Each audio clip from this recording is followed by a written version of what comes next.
بسم الله وعلى بركة الله. الفيديو ده معمول لكل البنات اللي بتسألني بقالك فترة ما بتشرحيش ليه. طيب اخبار الكورسات ايه؟ احنا عايزين ناخد كورسات عندك، إيه النظام، التفاصيل. احب اقولك لو انتي متابعاني وعايزة الحل السهل اللي مش هيكلفك غير دخولك واشتراكك في القناة فقط، احب اعرفك ان الفيديو ده هيرد على كل الاسئلة اللي انتي عايزاها. القناة بيتقدم فيها شرح بكل التفاصيل مجانا. تمام، ما عليكي غير انك هتتابعي ان شاء الله هتمشي معايا خطوة بخطوة. طيب في حاجات كتير لسه ما شرحناهاش. وانت عايزة تاخدي كورس وتتعلمي الكفرات باحترافية وفي اقل وقت ومستعجلة، وعايزة تبدأي مشروعك في خلال اسبوعين، هتقدري تعملي اي موديل تشوفيه بالصورة وبكل دقة. ده عن طريق الكورسات، لاني انا ببقى مفضيالك وقتي. وطبعا الكورسات دي بأجر، بس قبل ما تعرفي الأجر وتقيمي إذا كان ده كتير ولا قليل، اعرفي الأول مميزات المشتركات في الكورسات بتبقى ايه. أول حاجة احنا بنعمل خطة مع بعض، بتخلصي منتج في كل حصة.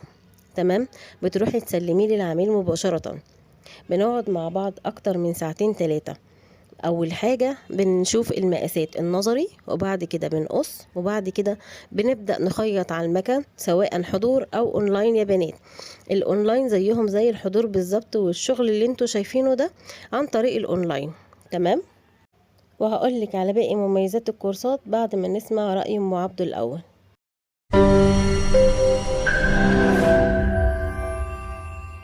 فالنهارده ان شاء الله هنعمل مع بعض ركنه بدون كرانيش، بيد يمين وعندك بيد شمال، وعندها بقى زاويه وحاجات زي كده.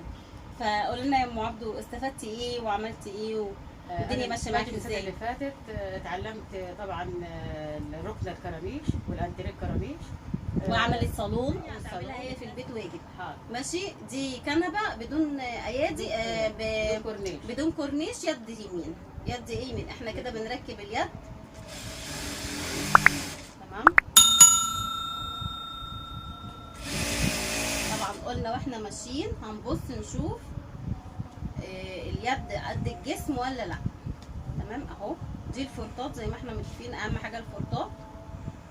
انا عايزه اقول لكم كمان، هي يعني في هناك كتير ناس بتبيع جاكار كتير، بس بتحب تشحن من هنا والله.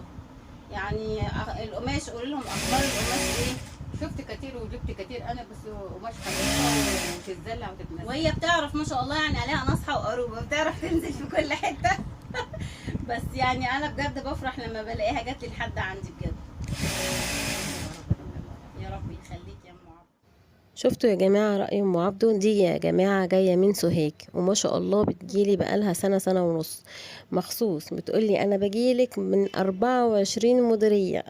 ست جميلة جدا، ربنا يبارك لها، محترمة جدا ومجتهدة وبتحب تطلع احسن فينش واحسن حاجة. وجربت خامات كتير وقالت لي نسلت مني ومش حلوة وما بتشرفنيش، وبصراحة بحب اجيب الخامات من عندك عشان بترفع راسي. طيب نرجع تاني لبقية مميزات الكورس. انت ما بتدفعيش فلوس وخلاص وبتاخدي كورسك وبنقول مع السلامة ما نعرفكيش تاني، لا، انت بتفضلي معانا لحد ما بتخلصي مشروعك كامل متكامل، بتنجحي فيه وبتبقي علم من اعلام الناس اللي فعلا ليها اسم في السوق. بعد كده ليكي الأحقية انك بتاخدي باترونات للموديلات الغريبة الغير متواجدة في السوق. طبعا كل يوم التاني بيكون في ديزاينات وتصميمات لأثاث بطريقة شيك، بطريقة مختلفة، بطريقة غير تقليدية. فكل ده بيبقى محتاج منك انك انت تعملي مجهود علشان خاطر تعملي كفرات للموديلات دي. فانا بقدم لك الباترونات دي. تمام، متاح عندي ملازم لشرح الموديل. والاهم من كل ده انك بعد ما بتخلصي الكورس ليكي الاولويه طبعا للرد على اي استفسارات محتاجاها ضروري، او اي مشكله وقعتي فيها واجهتك اثناء تنفيذ الموديل. وده طبعا بيحصل مع اي مبتدئه بيقابلها موديل بتبقى عايزة ان هي عملت حاجة غلط، ركبت يد غلط، ركبت حاجة بطريقة مختلفة. فطبعا السريع ان هي بتكلمني وبقعد معاها، ولو عايزة نفتح كاميرا تمام، لو عايزة تيجي تمام، مفيش اي مشاكل لحد ما تنفذ الموديل. يعني جات لي واحدة اتفرجت على القناة ونفذت، بس نفذت بطريقة غلط. في تكات معينة كده نفذتها بطريقة غلط في الأيادي، بهدلت لها الطقم خالص. فهي لما جت خدت الكورس لا لقت الدنيا فرقت معاها خالص. فالكورس عندي هنا مش نظام اقلب واجري خالص. ما فهمتيش بالقماش، بفهمك بالورق، بفهمك بالباترون، بفهمك عملي، بفهمك على السبورة، يعني بجميع المقاييس. لازم تخرجي تدعيلي، دي اهم حاجة عندي. تمام. ده يا جماعة الفيديو ده معمول علشان البنات اللي معلش ما تزعلوش مني، بتتابع على القناة مرة يعجبها الشرح تستسهل وتبقى عايزة تتكلم على الواتس في اي وقت. مش المفروض ان انا متاحة 24 ساعة.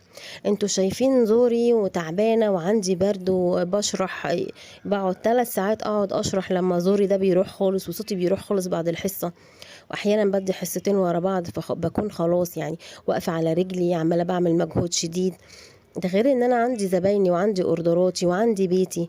فما ينفعش حضرتك تيجي تطلبي مني معلومة لما مثلا نتأخر عليكي في الرد او حاجة، او نقولك في فيديو معمول للمعلومة دي ارجعي للفيديو تقولي لي اصل انا معايا كارت ب10 جنيه باقة ما ينفعش ادخل على الفيديو عشان يخلص. اما انتي ما استخسري في نفسك المعلومة عمرك ما هتاخديها. لكن اللي بيجي من اخر الدنيا او بيفتح اونلاين يقعد يستفاد بالحصة، انت زيك زي اي حد عايز يتعلم حاجة تنفعه. مش انا اللي هجري وراكي عشان اديكي المعلومة. انا برد على التليفون من الساعة 2 للساعة 9. من ضمن الرد على التليفون دوت انا باخد اوردرات ليا زبايني. مش معقول هيكون انا شارحة موديل بكرانيش بكنبة ب2 يد على اليوتيوب، او مثلا من غير كرانيش طلع فيها طفحة دم قلبي فيها في الفيديو نص ساعة، انتي مستخسرة تدخلي ماشي تاخدي المعلومة دي، مستخسرة تدفعي نص ساعة من الواي فاي بتاعك. ما انتوا بتقعدوا تتفرجوا على مسلسلات قد كده في رمضان، اشمعنى القنوات التعليمية مهدور حقها؟ فانا مش هجري وراكي عشان اعلمك حاجة ليكي. عايزة تتفرجي على الفيديو حبيبتي عشان انتي تستفادي ليكي، اهلا وسهلا. الفيديو ده معمول لسماح او ام عبد الله من بني سويف تقريبا من بني سويف. ما شاء الله هي مش عارفة تتكلم في الفيديو عشان صوتها وكده ومحرجة، فكتبت الكلمتين دول ربنا يبارك لها. تمام. فالشاهد في القصة ان اللي عايز يتعلم بيتعب، بيعمل مجهود، بيدفع، بيهدر قماش، بيخسر منه حاجات. ما حدش يقعد يبكي على لبن المسكوب ويقول انا هدرت. ما انت هدرتي عشان تتعلمي عشان ما ترجعش للخطأ ده. كل دي طبعا موديلات لبنات على الاونلاين اشتغل واجتهدت، وطبعا ده كله ما شاء الله شغلهم انا فخورة بيه. ونجاحكم من نجاحي يا بنات، نجاحكم بيثبت اني انا نجحت في تقديم المعلومة. وبالنسبة للبنات اللي بتستخسر تدخل تتفرج على حاجة او بتستخسر تقولك ادفع مواصلات رايح مواصلات جاي، ما ينفعش نساوي اللي دفع واللي تعب واللي راح واللي جه واللي استقطع من وقته ومجهوده وفلوسه زي اللي ما دفعش. ما ينفعش واحدة تيجي تقولي عايزة اعرف الكنبة دي بتتعمل ازاي من غير ما تتعب. والسلام عليكم ورحمة الله وبركاته، بالتوفيق للجميع.